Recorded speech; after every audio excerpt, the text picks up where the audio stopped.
America में 1839 में एक व्यक्ति का जन्म हुआ।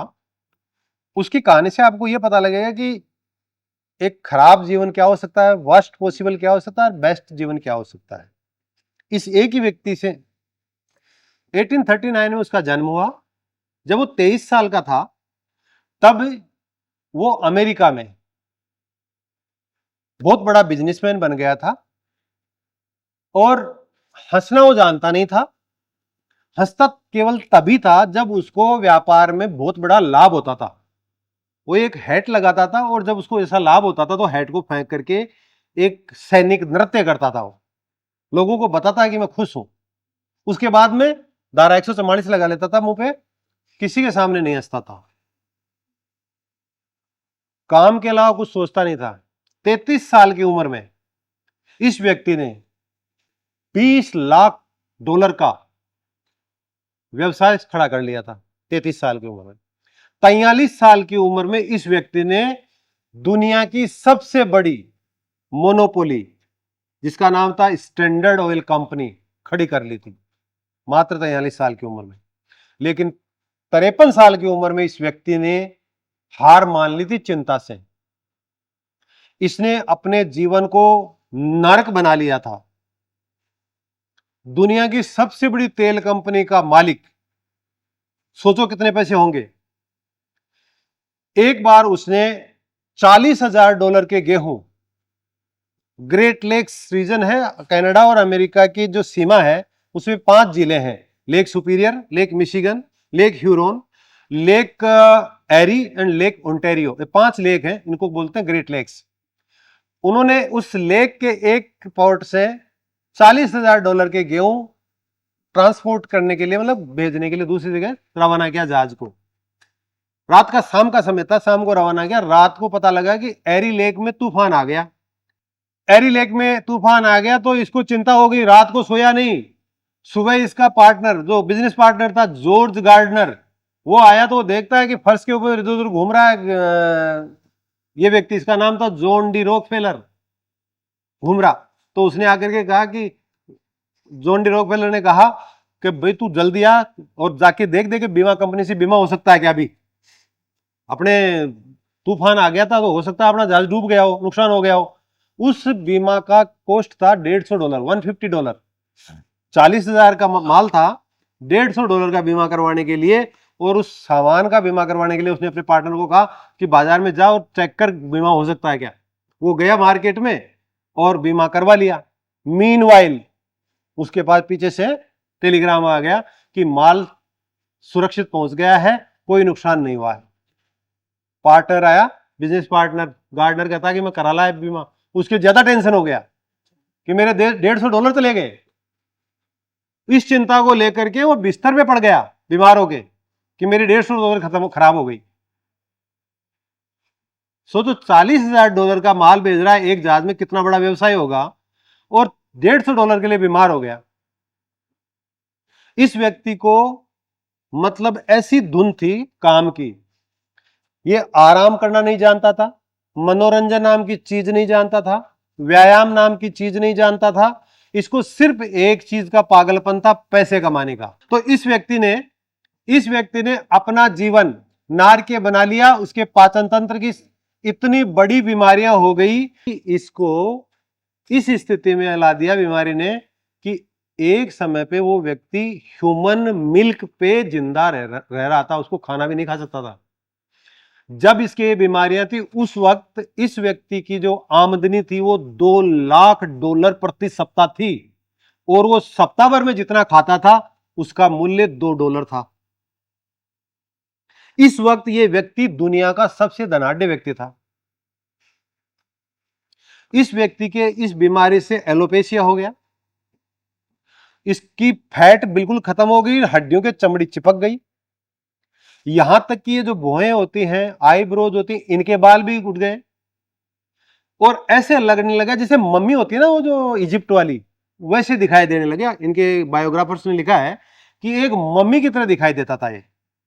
इसके कंधे झुक गए थे, पूरा शरीर लटक गया था, और मतलब एक तरह से भयानक आकृति इसकी बन गई थी।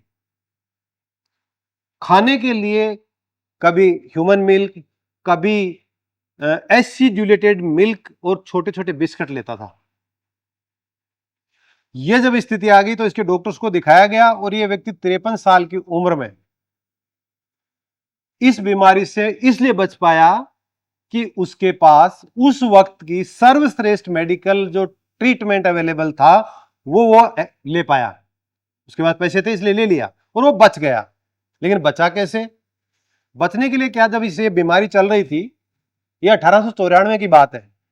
उस वक्त स्वामी विवेकानंद जी अमेरिका में गए हुए थे, शिकागो में रुके हुए थे अपने एक मित्र के यहां, और वो व्यक्ति बिजनेसमैन था, बिजनेस पार्टनर था इस रॉक डिफेलर का।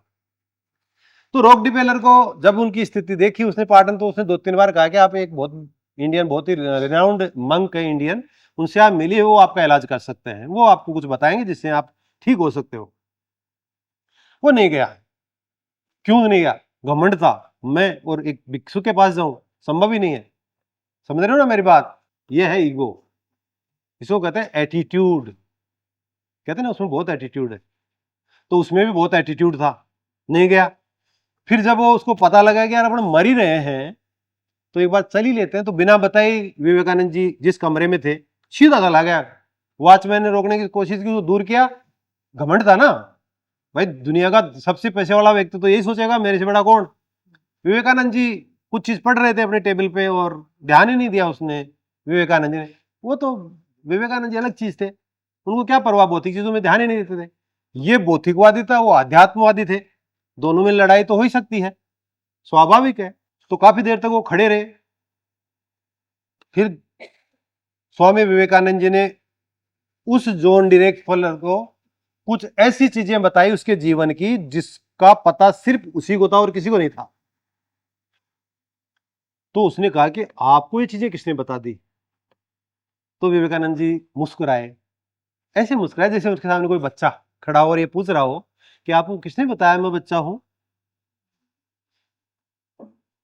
अध्यात्मवादी जो लोग होते हैं, जो वास्तव में अध्यात्मवादी हैं, they know mind reading, they can read your minds. आज भी भारत में ऐसे लोग हैं, आपके माइंड को पढ़ सकते हैं, आपके भविष्य को पढ़ सकते हैं, आपके भूतकाल को बता सकते हैं। उन्होंने ये देखा। तो उसके बाद में विवेकानंद जी बोलते हैं कि ये जो तुमने धन इकट्ठा कर रखा है ना, ये तुम्हारा नहीं है, ईश्वर का है, जनता का है। जनता की भलाई करो इस धन से, इसके मालिक मत बनो, तुम मालिक नहीं हो इसके। उसको गुस्सा आ गया कि मेरे को कोई ऐसा आदमी ज्ञान देने वाला कैसे हो सकता है, मैं तो तोप हूं, इस दुनिया के शिखर पर हूं, मेरे को ज्ञान दे रहा है। गुस्सा करके बाहर निकल गया, वापस चला गया। विवेकानंद जी के तो कोई फर्क नहीं पड़ने वाला, आओ जाओ क्या फर्क पड़ता है उनको। तो जब गए थे तब भी वैसे गए थे, आए तब भी वैसे आए थे। उस व्यक्ति ने, क्योंकि डेथ बेड पे था, 7 दिन बाद में बिना बताए फिर आया विवेकानंद जी के यहाँ पे, टेबल के ऊपर एक चेक फेंका खाली और कहा कि ले अब तो तू खुश हो जा और आपको मेरा एहसान मानना चाहिए। और कहा विवेकानंद जी को कि खुश हो जा और आपको मेरा एहसान मानना चाहिए और इसमें जितने चाहे भर दो राशि। तो उसने कहा कि एहसान तो तुम्हें मेरा मानना चाहिए कि तुम एक उस रास्ते पे अब निकल पड़े हो जो रास्ता आपको सही दिशा में ले जाएगा। उसके बाद में वो पहला डोनेशन था उस व्यक्ति का और रॉकफेलर फाउंडेशन शुरू हुआ। उसी रॉकफेलर फाउंडेशन से आगे चल के अमेरिका में और दुनिया में, और जिस व्यक्ति ने ये स्टोरी लिखी है उसके जीवन को भी रॉकफेलर फाउंडेशन ने बचाया और उसने अपना धन इतनी चैरिटी में लगाया, इतने फिलैंथ्रोपिक वर्क्स में लगाया। और ये व्यक्ति 55 साल में ये मीटिंग हुई थी विवेकानंद जी के साथ में। उसके बाद में वो 45 साल तक और जिए और कुल 98 साल का तक जिया ये व्यक्ति। जो व्यक्ति मृत्युशैया पे था वो व्यक्ति एक मेंटेलिटी जो जिसकी मानसिकता थी, उस मानसिकता को डॉक्टर्स ने 3 सलाह दी उसको कि तुम्हें क्या करना है। अगर तेरे सामने 2 चॉइस है, उसने कहा कौन सी? कि एक तो तुम पैसा और चिंताओं को जारी रख सकते हो, पैसा कमाना और अपनी चिंताओं को, और दूसरा यह हो सकता है कि आप अपना जीवन को बचा लो और पैसा और चिंताओं को छोड़ दो। तो उसने कहा कि मैं चाहता हूं कि मेरा जीवन ही बचे। तो उसने दूसरा ऑप्शन चुना, और दूसरा ऑप्शन चुना तो डॉक्टर्स ने उसको 3 सलाह दी। वो 3 सलाह ये थी कि आप अपने जीवन में चिंता को छोड़ दो, अगर आपको जीना है तो। किसी भी परिस्थिति में, किसी भी चीज के लिए कभी भी चिंता मत करो, पहली सलाह थी डॉक्टर की। दूसरी सलाह थी आराम करना सीखो, कुछ व्यायाम करना सीखो। तीसरी सलाह थी अपने खाने पर नजर रखो, पेट को भर के मत खाओ, जब 75% फुल हो जाए तो बंद कर दो, थोड़े भूखा रहा करो। हम क्या कहते हैं, और टेस्टी था फूड, मजा आ गया। वो टेस्टी फूड दांतों के लिए, जीभ के लिए है, स्टोमक के लिए वो बहुत खराब होता है। इस रॉकफेलर ने ये सलाह मानी, और ये इसका ट्रांसफॉर्मेशन नहीं, मेटामॉर्फोसिस किया। और इस व्यक्ति को, अब आप सुनना, बहुत बड़ी बात कर रहा हूं, इस व्यक्ति को, जो आदमी पैसे के लिए मरता था, इसका केस चला अमेरिका के अदालत में स्टैंडर्ड ऑयल कंपनी के खिलाफ। उस कंपनी की इतनी बदनामी थी, इतना बुरा माना जाता था इस रॉकफेलर को, कि पेंसिल्वेनिया के जो ऑयल फील्ड्स है वहां पे इसको सबसे बड़ा दानव माना जाता था। इसने चैरिटी देने के लिए, किसी चर्च को चैरिटी देने के लिए घोषणा की, तो चर्च की वहां की जो एसोसिएशन थी उसने विरोध किया कि ये पाप की कमाई हम नहीं लेंगे। ये इसकी स्थिति थी, धनाढ़ व्यक्ति था दुनिया का। फिर इसने केस लड़ा, और केस भी अमेरिका के इतिहास का सबसे लंबा केस लड़ा गया, और अमेरिका के इतिहास में सबसे बड़ी पेनल्टी लगी इसी की कंपनी पर, इसी के ऊपर। जब इसके वकील ने वो जजमेंट देगा तो उसने सोचा है कि रॉकफेलर तो फिर चिंता करेगा, तो उसने डरते हुए से फोन किया कि सर आप बुरा मत मानिएगा, लेकिन हम केस हार गए, आप चिंता मत करना। तो रॉकफेलर का जवाब होता है कि जेंटलमैन, मैं कोई चिंता नहीं करूंगा, आराम से सोऊंगा, और तुम भी आराम से सोना। वो रॉकफेलर जो $150 के लिए पूरी रात जग लिया था, बीमार हो गया था, बेड पे चला गया था, वही व्यक्ति अमेरिका के इतिहास की सबसे बड़ी पेनल्टी लग जाने पर भी रात भर चैन से सोया। So the bottom line of this speech is that it is your perspective about your life, about your friends, family, about circumstances, situations that counts. अगर आपका पर्सपेक्टिव पॉजिटिव है, आपका नजरिया दृष्टिकोण अच्छा है, आप इस जीवन पे विजय प्राप्त कर लोगे।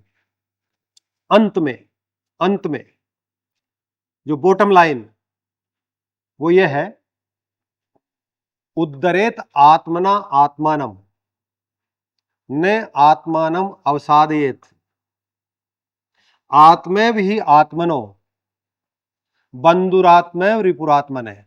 ये भगवत गीता का श्लोक है। भगवान श्री कृष्ण कहते हैं अर्जुन के माध्यम से ह्यूमैनिटी को कि आप elevate yourself, do not degrade your soul, elevate yourself in this life, do not degrade your soul, because this is your mind which can work as the best friend of yourself, and this same mind can also work as the best enemy of yourself. So try to make this mind your best friend. If you have the proper intellectual control on your mind, it will work as your servant, otherwise as your master. Now it is up to you. If you want to live a life full of miseries, full of tensions, full of stress, then don't control your mind. वो अपने आप में बहुत बड़ा दुश्मन है, किसी दूसरे को दुश्मन बनाने की जरूरत नहीं है इस दुनिया में। Your mind is greatest enemy. और जिस दिन आप ये सोचने लग जाओगे इस दिमाग को थोड़ा देखना चाहिए, इसका ध्यान रखना चाहिए, गड़बड़ करता रहता है, ये उछल कूद करता रहता है, इसको ध्यान में रखना है, इसको कंट्रोल में रखना है, उस दिन से आपका जीवन तनाव मुक्त हो जाएगा। क्योंकि भगवान बुद्ध ने यही कहा है कि व्यक्ति का सबसे बड़ा सुख है जो संतुष्ट है।